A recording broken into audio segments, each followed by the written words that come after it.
എല്ലാവർക്കും മലയാളി അടുക്കള എന്ന യൂട്യൂബ് ചാനലിലേക്ക് സ്വാഗതം. രാവിലത്തെ ബ്രേക്ക്ഫാസ്റ്റൊക്കെ കഴിച്ച് മുറ്റത്തോട്ട് ഇറങ്ങിയപ്പം പേരയ്ക്കകത്ത് 5-6 പേരയ്ക്ക നിൽക്കുന്നത്. അതിനകത്ത് 2 ഒരു ചെറുതായിട്ട് കളറൊക്കെ വെച്ച്.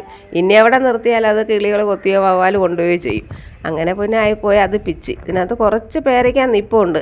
പക്ഷേ ഇതൊരുമാതിരി എല്ലാം ഒരു പുഴുക്കുത്ത് പോലെ ആയി വരുന്നുണ്ട്. അതിനകത്ത് ശംഖുപുഷ്പം പടർന്നു കയറി പേര ഒരുമാതിരി നശിച്ചതായിരുന്നു. അതുകൊണ്ടാണ് അത് വെട്ടിക്കളഞ്ഞത്. ഇപ്പോൾ ഒരുമാതിരി പച്ചയായി വരുന്നുണ്ട്. നല്ല മധുരമുള്ള പേരയ്ക്കയായത്. റോസാപ്പൂക്കളൊക്കെ പിടിച്ചിരിക്കുന്നുണ്ട്. ഇത് പണ്ടത്തെ നമ്മുടെ നാടൻ റോസാപ്പൂ. ഇത് പണ്ടൊക്കെ ഞാനൊക്കെ സ്കൂളിൽ പോകുമ്പോൾ ഈ റോസാപ്പൂ വെച്ചുകൊണ്ടായിരുന്നു പണ്ട് പോകുന്നത്. വീട്ടിലൊക്കെ ഇഷ്ടംപോലെ പിടിക്കുമായിരുന്നു. ഇത് ക്ലൈമ്പിംഗ് റോസ് എന്ന് പറയുന്നത്. അത് ഇഷ്ടംപോലെ പൂ പിടിക്കും. ഇതിൻ്റെ ഒരു വേറൊരു കളറും ഉണ്ടായിരുന്നു, പക്ഷേ അതങ്ങ് കരിഞ്ഞു പോയി. വേണ്ട മൊട്ട് പിടിച്ച് കിടക്കുന്നുണ്ട്. അപ്പം മഴയായതുകൊണ്ട് എല്ലാവരും മാതിരി നിൽക്കുകയാണ്. മറ്റേ നല്ലപോലെ പിടിച്ചുകൊണ്ടിരുന്നതായിരുന്നു. നല്ല ഭംഗിയാണ് ഇത് കാണാൻ. ഇത് ഒരു 3-4 ദിവസം നിൽക്കും ഈ പൂ. ഇതുണ്ട് ബാംഗ്ലൂർ റോസ്. വലിയ പൂവായിരുന്നു. ഇത് വാങ്ങിച്ചുകൊണ്ട് വരുമ്പം പല കളറുകളുണ്ടായിരുന്നു. ഞങ്ങൾ 2 വാങ്ങിച്ച്. പക്ഷേ പൂവ് അങ്ങ് ഒരുപാട് ചെറുതായിപ്പോൾ ഇവിടെ വന്നതിനൊക്കെ. മൊട്ടൊക്കെ വരുന്നുണ്ട്. പൂ പിടിച്ചു കഴിഞ്ഞതാ ഇങ്ങനെ പൂ പിടിച്ചിങ്ങനെ കരിഞ്ഞു കഴിഞ്ഞാൽ നമ്മൾ ഇവിടെ വെച്ച് കുറച്ച് താഴെ വെച്ച് ഇതൊക്കെ കട്ട് ചെയ്ത് കൊടുക്കണം. അന്നേരം അവിടെ നിന്ന് പൊട്ടിക്കിളിച്ച് വീണ്ടും മൊട്ട് വരും. എല്ലാ ദിവസവും രാവിലെ ഇതിനൊക്കെ ചെടികളിലൊക്കെ വന്ന് നോക്കും. ചട്ടിയിലൊക്കെ വെള്ളമൊക്കെ കെട്ടിക്കിടക്കുന്നെങ്കിൽ അതെല്ലാം മാറ്റും.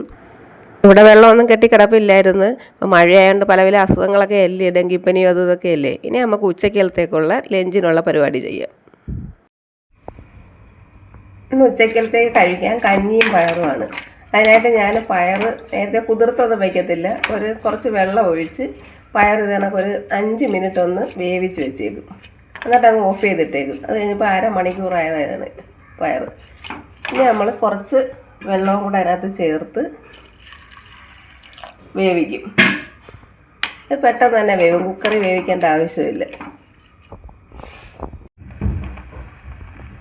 ഒന്നും കൂടെ പറയാം.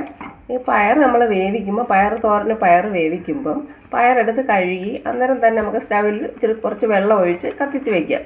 കത്തിച്ച് വെച്ചിട്ട് തിളയ്ക്കുമ്പോൾ സിമ്മിലിട്ട് 5 മിനിറ്റ് ഒന്ന് വേവിക്കണം.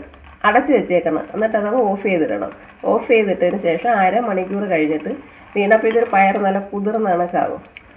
വീണ്ടും കുറച്ച് തിളച്ച വെള്ളം ഒഴിച്ചിട്ട് വേവിച്ചെടുക്കുക. പയർ പെട്ടെന്ന് വേവും. പയർ വേവാറായിട്ട് നമുക്ക് കുറച്ച് ഉപ്പിട്ട് കൊടുക്കാം.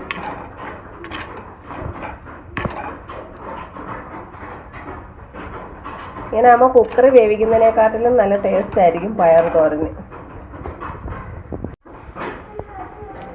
പയറിന് അരപ്പിന് വേണ്ടി കുറച്ച് തേങ്ങ ഇട്ട് കൊടുത്ത് വെളുത്തുള്ളി ഇട്ട് കൊടുത്തിട്ടുണ്ടെങ്കിൽ കുറച്ച് മഞ്ഞൾപ്പൊടി, മുളക് പൊടി, ജീരകപ്പൊടിയില്ല, നല്ലുള്ള ജീരകമാണ് ചേർക്കുന്നത്. ചെറിയ ജീരകം അത്രയും ചേർത്ത് നമുക്കൊന്ന് ചതച്ചുകൊണ്ട് വരാം.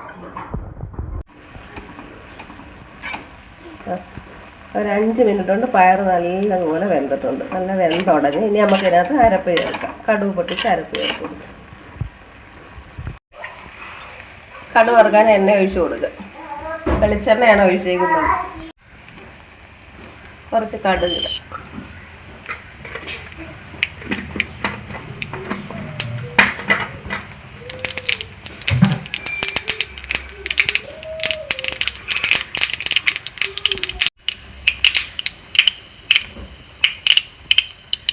കടുക് പൊട്ടിയിട്ടുണ്ടെങ്കിൽ നമുക്ക് ചെറിയ ഉള്ളി അരിഞ്ഞത്, പച്ചമുളക്, കറിവേപ്പിലൂടെ ചേർത്തിരിക്കുക.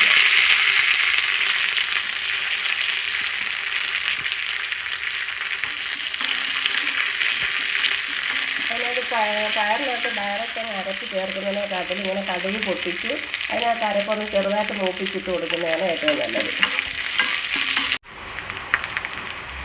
ചതച്ച അരപ്പിട്ട് കൊടുക്കാൻ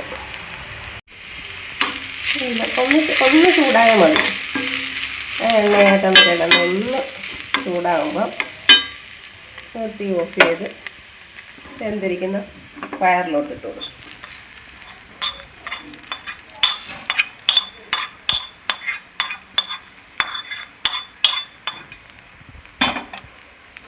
ഇനി നല്ലപോലെ ഇളക്കി കൊടുക്കും.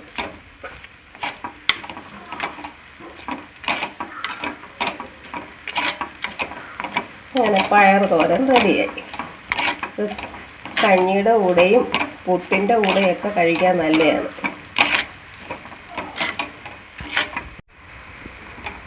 ചോറിന് മീനൊന്നും കിട്ടിയില്ലെങ്കിൽ നമുക്ക് ഇങ്ങനെ ഒരു പയർ തോരനും ഒരു രസവും ഒരു പപ്പടവും ഉണ്ടെങ്കിൽ കുശാലായിരിക്കും എന്ന് തോന്നും.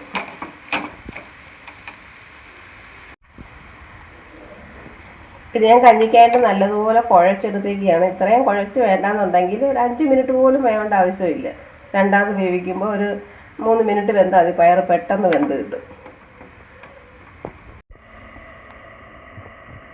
നമുക്ക് കഞ്ഞി വിളമ്പാം. നല്ല ചൂട് കഞ്ഞിയും തേങ്ങാപ്പാലൊക്കെ ഒഴിച്ച കഞ്ഞിയാണ്. ഇതിൻ്റെ സൈഡിലോട്ട് ഇച്ചിരി പയർ തോരനും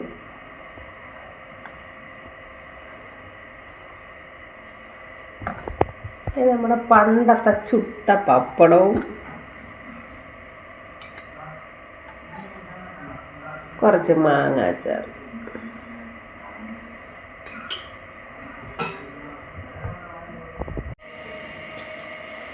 മാങ്ങാച്ചാറിൻ്റെ റെസിപ്പി ഞാൻ ചാനലിൽ ഇട്ടിട്ടുണ്ട്. എളുപ്പത്തിൽ എങ്ങനെ മാങ്ങാച്ചാർ ഉണ്ടാക്കാമെന്നുള്ളത് നിങ്ങളെല്ലാവരും ഒന്ന് കയറി കണ്ടു നോക്കണേ.